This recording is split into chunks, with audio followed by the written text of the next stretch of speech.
This video is going to be massive in scope, but one of the things I really want to feature is this beautiful original nickel plated 86,000 Mark VI 1960.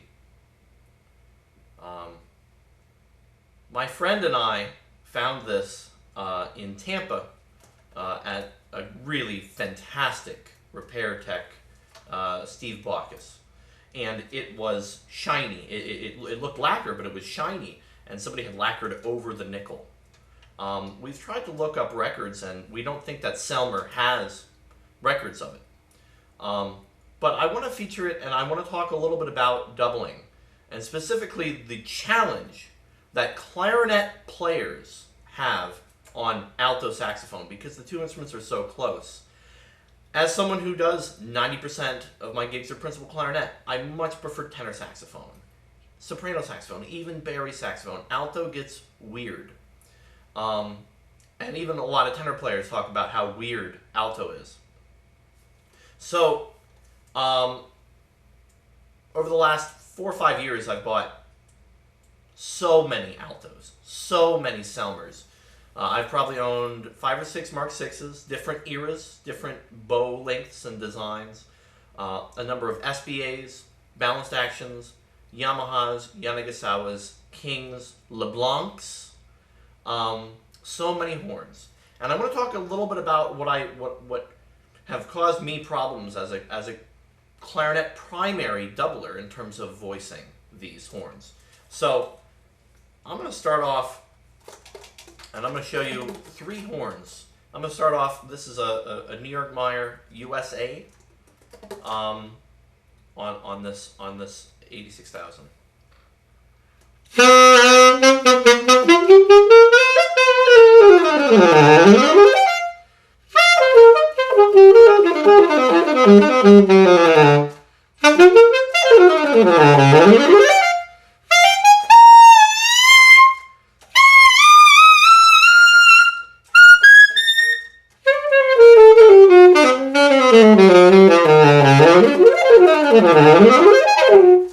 So, for those that don't know, 86,000 is seen as a magical serial number for saxophonists because Michael Brecker played an 86,000 tenor.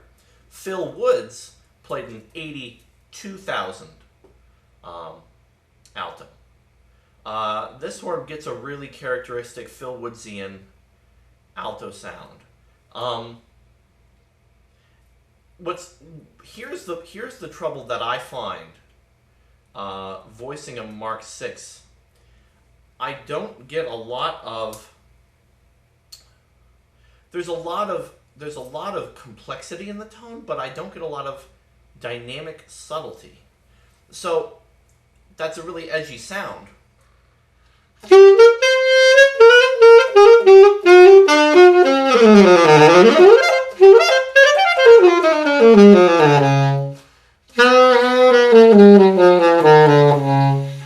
Even if I go to subtone, it's still edgy.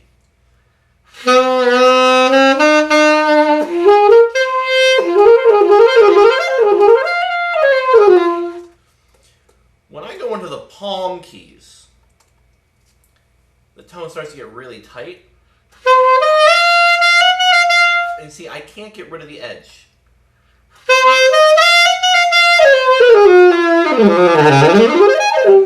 It's great for a rock gig. It's great for lead, but in order to get rid of the edge, I need to change the mouthpiece. Now, before I change the mouthpiece, I'm going to show you which horn I've been really loving for a little while. This is my balanced action. 1937. It's a totally different era in terms of how saxophones are concerned. Now this horn, same mouthpiece, same reed.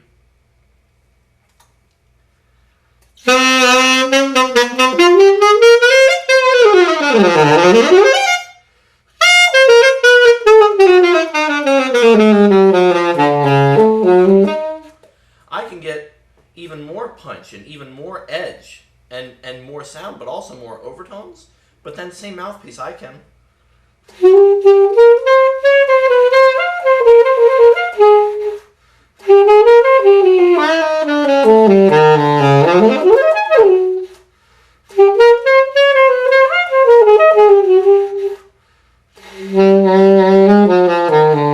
I can totally get subtone, but then I can also get a really nice kind of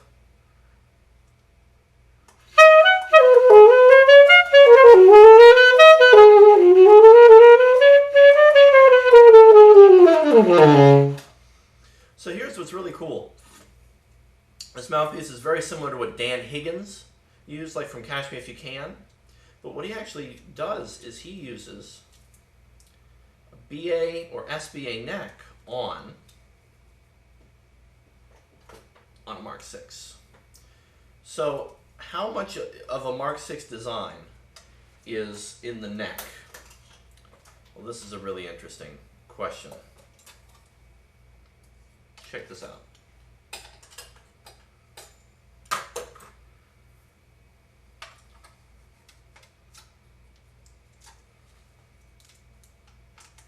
And he had his horn gold plated.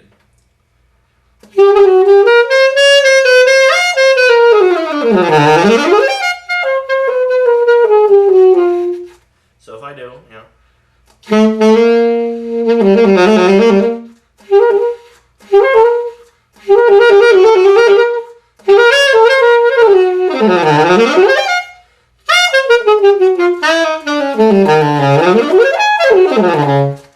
So that's kind of the best of both worlds, because I'm getting that more versatile sound. The intonation of the palm keys is actually better.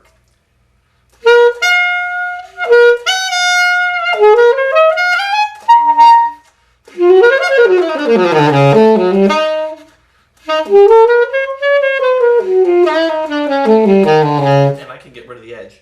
Listen again with the original neck.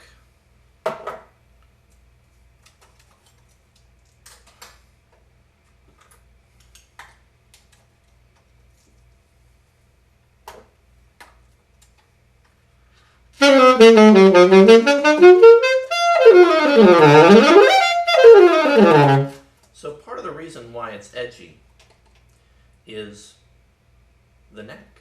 The neck isn't taking air as freely. It's pinching, it's constricting, and that's where it gets that nice edgy sound.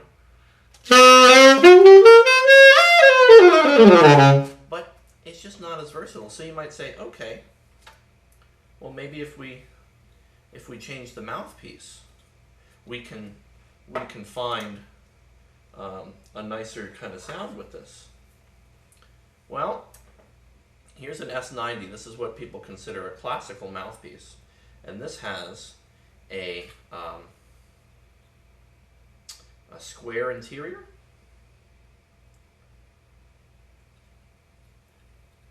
I like this mouthpiece a lot on some horns. All right. The same reed. It's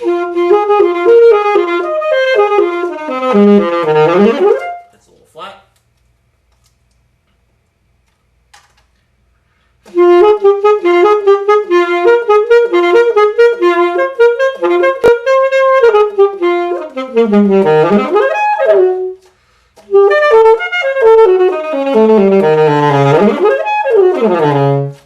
Well, that's cool, but this only achieves one sound. Really, honestly, I mean, yes, I can get some difference by using less air, by using more constriction. You know, I can't get that big, punchy, edgy sound. That's the most it gives me. So with this design of horn, it doesn't give me control. The mouthpiece I choose is like one gear, and that's pretty much the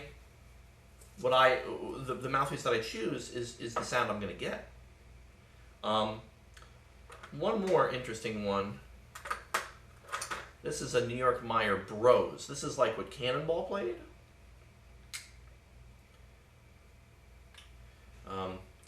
In my research, I found at least 12 different New York Meyer and Meyer Bros blanks and configurations. Some people have tried to document them.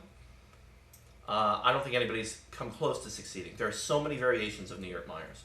Some are refaced. This is an original. This is all original.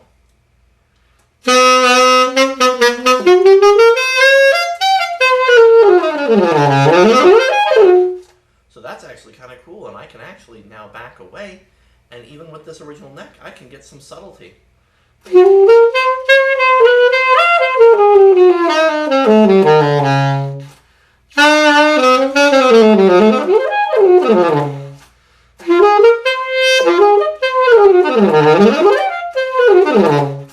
And you might say, Dale, well, you succeeded, right? Because you were able to get subtlety with this horn. I'm like, yeah, but the problem is, this mouthpiece is great, but it is a smaller sound compared to that other New York USA I was playing. You know, that would be great for some applications. Still, my throat is closing off. Versus here's that same Meyer Bros with my BA.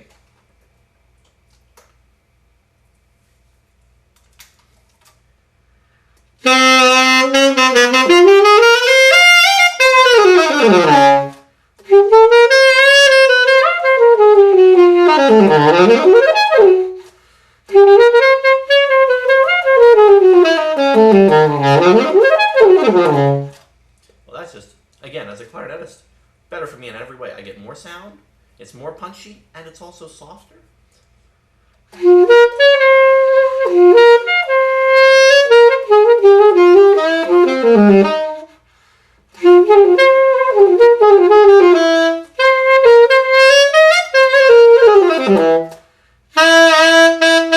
Listen to that C sharp. Wow. Super free. And I can control it. I can control it. The instrument doesn't control me. Versus on the 6, C sharp. Okay, a little flat. It gets one sound. I'm going to try to back off the edge. Now I lose volume. So I either get loud, punchy, still tight compared to that BA, or I get soft and mushy. That's much quieter than the BA. So people say, okay, what about SBAs? So, by the way, this comes from, my good friend is letting me borrow this. His name is Drew Little. This is an incredible horn. But not necessarily the best doubler horn. This is not as versatile as some of these other horns that I've got. Some people say, okay, well, what about SBA? Well, one thing I find about BAs is their design is pretty unchanging. They're very consistent horns that I played if they're set up well. I should also mention that all three of these horns are original lacquer. This is a beautiful horn. It's a worn lacquer, but it is original. People talk about re-lacquers affecting the sound, and I can see that. I have played some really great re-lacquers though, so jury's out for me. So here is a 41,000 original lacquer SBA. This is also my friend's. I also had a 41,000 that was very similar to this that I got from a Joe Allard student. I'm going to play that Meyer Bros on it.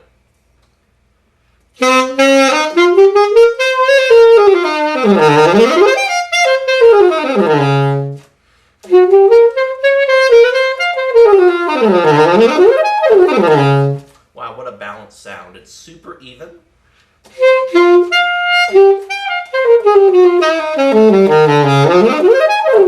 I should mention all three of these horns have really nice overhauls on them as well. Not the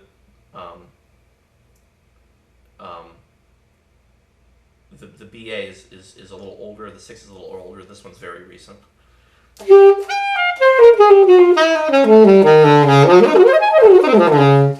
So SBAs are very inconsistent, I find. Some of the earlier ones, and even within the years, they vary. Some of the early ones play more like BAs.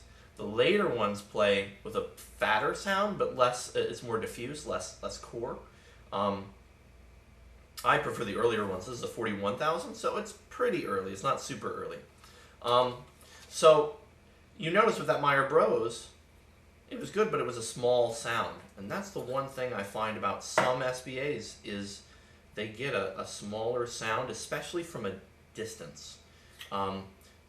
Sixes are well known to carry, but the thing about BAs is they might seem small up close when you play them. They feel small under your fingers, but they actually get a very, very big, fat, punchy alto sound if you got the right mouthpiece. All right, here's that first New York Meyer I was playing. It's not fitting well on the cork, so.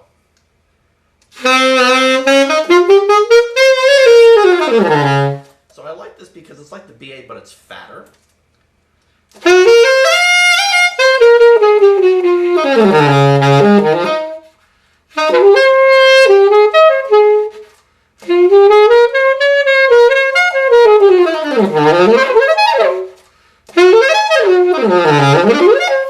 There's this really sweet sound going on. Up close, it's more punchy. From a distance, it's more diffused. The BA up close sounds sweet. From a distance, man, what a big sound.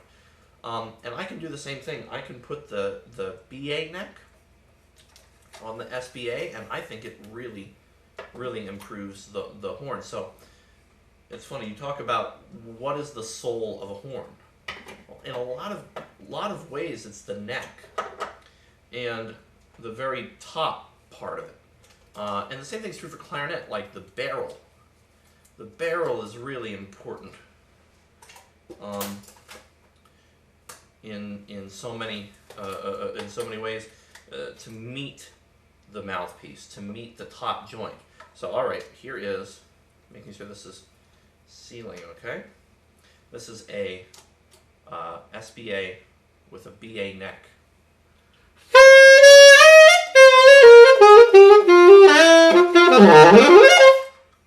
A lot fatter, a lot more punchy sound.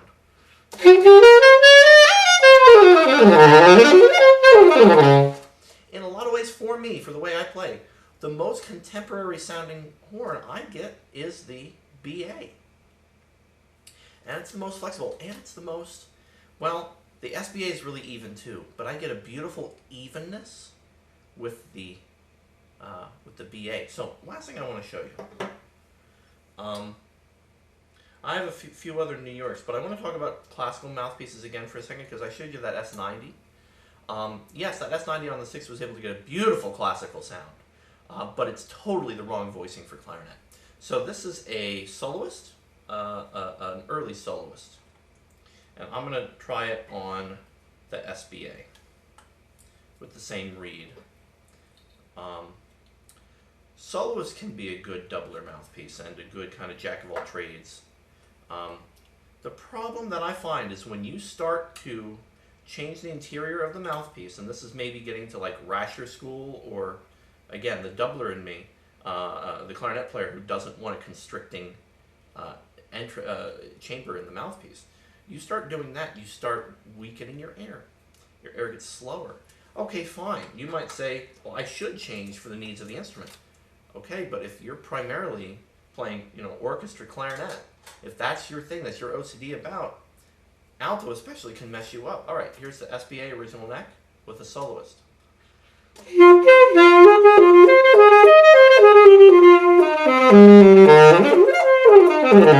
So you hear that constriction.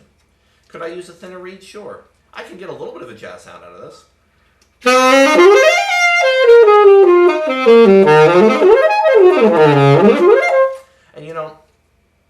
I know a lot of people who really like these and can get these refaced, and they can be better than modern Meyers in a lot of ways, especially an old soloist.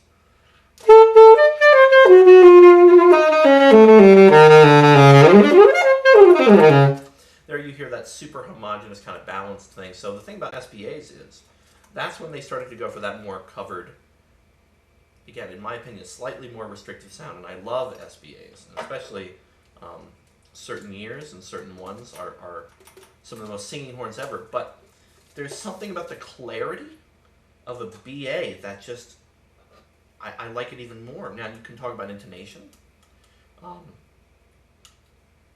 and yes, in a lot of ways, a 6 down low can play more in tune than either of these horns, and the SBA tunes may be a touch better down low than a BA as well. But a lot of it is just based upon what mouthpiece you're using, what kind of voicing you're using. You know, a lot of people say they can't tune Kyleworths, like Kyleworth tenors. For me, a Kyleworth tenor has the best intonation of any horn I've ever played.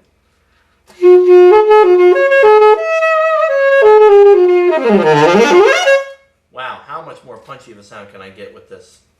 So that kind of chamber, even between BA and SBA, is radically different. So I'll show you on the 6, and then I'll show you what I actually use for classical work on my BA. The other thing is the BA is the lightest of these horns, and I like that a lot too. All right, here's the soloist on the Mark 6.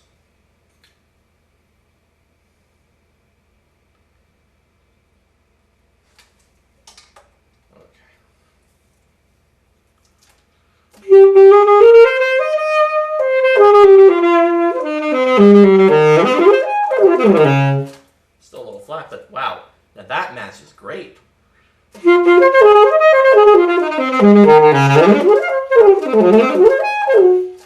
Yeah.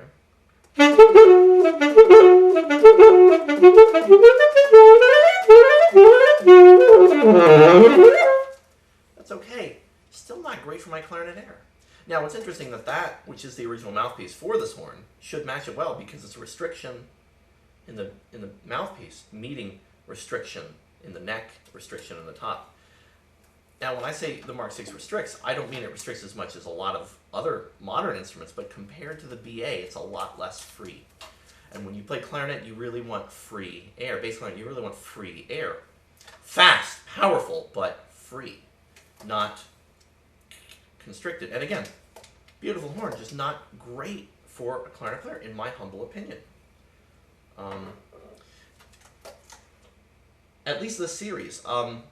Short bows are interesting. Earlier Mark 6s are interesting. Later, like 190,000, 200,000, that series I think is great for clarinet players, or at least better than that. But people consider those 80,000s the best 6s ever made. I say it depends.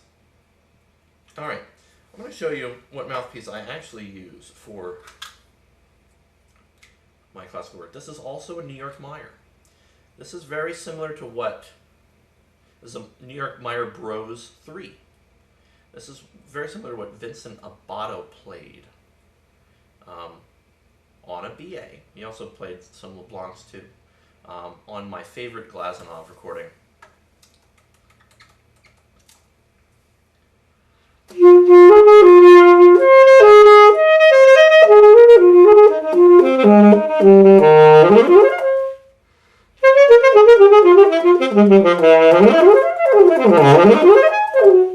One great way to test the saxophone is open C sharp.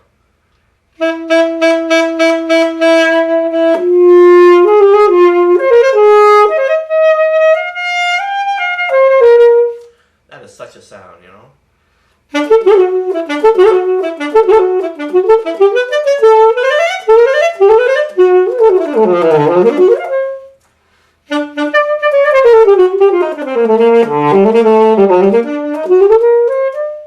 I don't claim to be a good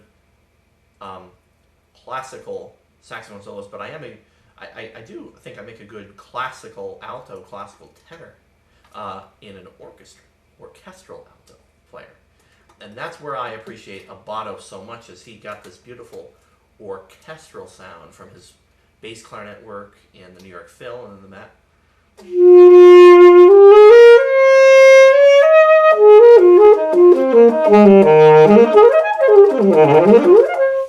You really hear how even that horn is. Generally, you get an open chamber like this, and it doesn't project. But because of the baffle, because of the material, because of the design of this mouthpiece. It totally projects, even in the biggest hall. And you can lay back without getting restricted, without closing off your throat. This is total clarinet voicing right here. Like, it's within it's so similar. I can switch back and forth from clarinet and in this kind of classical setup, or that New York Meyers I was playing. So, I'll say one last thing. One of the first great mouthpieces I tried for alto was an MC Gregory. I was always a fan of Paul Desmond. And when I tried that Gregory, it was a good mouthpiece, but it basically had one sound. Now, maybe it was the horn I was playing was limiting it, but I'm just like, wow. Paul Desmond, and this is me coming from clarinet, where you can really have, with the same mouthpiece, total control over what you sound like. Within reason and within distance, within a certain distance, you really have a ton of control if you know what you're doing. You can emulate so many people with the same mouthpiece. And so when I tried that Desmond mouthpiece, I'm like, so much of Desmond's sound was his mouthpiece. And then you play an SBA, they can be really versatile, but some of them, again, they have one kind of sound. And this whole idea of one sound as a saxophone really, really blew my mind, because it's so different than what we expect from clarinet.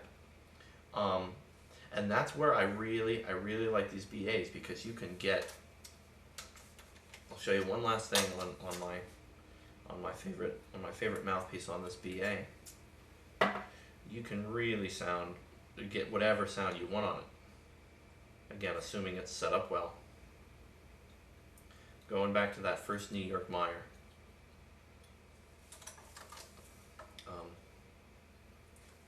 Now it's definitely kind of loose. You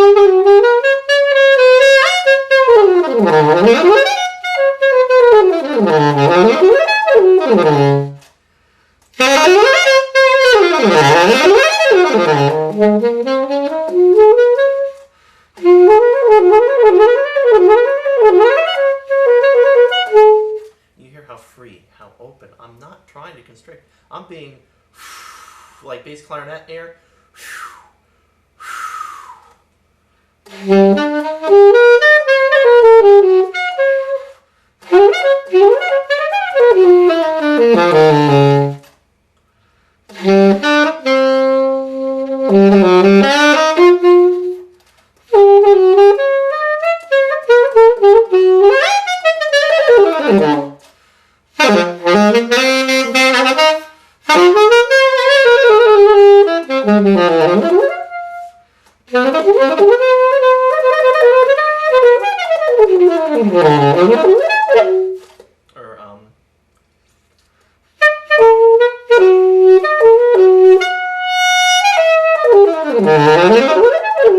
I know I'm sharp up top because the mouthpiece is a little loose, because the last mouthpieces were tighter. I need to get this recorded. BAs are fantastic. I really feel, unless you have one gig, you need a horn that can let you live many different personalities. Like a schizophrenic horn, if you will, in the right way.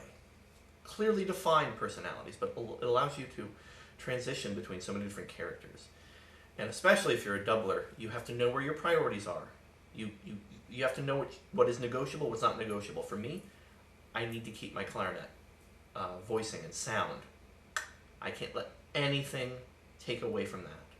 If anything, I think this setup just adds to it, which is really incredible. You have to be able to, especially in saxophone. Saxophone is the Wild West. I've been so inspired by so many doublers of the past. Abato, Allard, Al Galladoro, so many others. Even today, Aaron Johnson is a great sax clarinet doubler in New York City. I've been so inspired by how great a sound they got on both horns. And that's different from a traditional doubler, like an orchestral doubler. That's kind of crazy. And we don't have that today, but there's so much of saxophone that if you do it right, can make your clarinet chops better, and vice versa.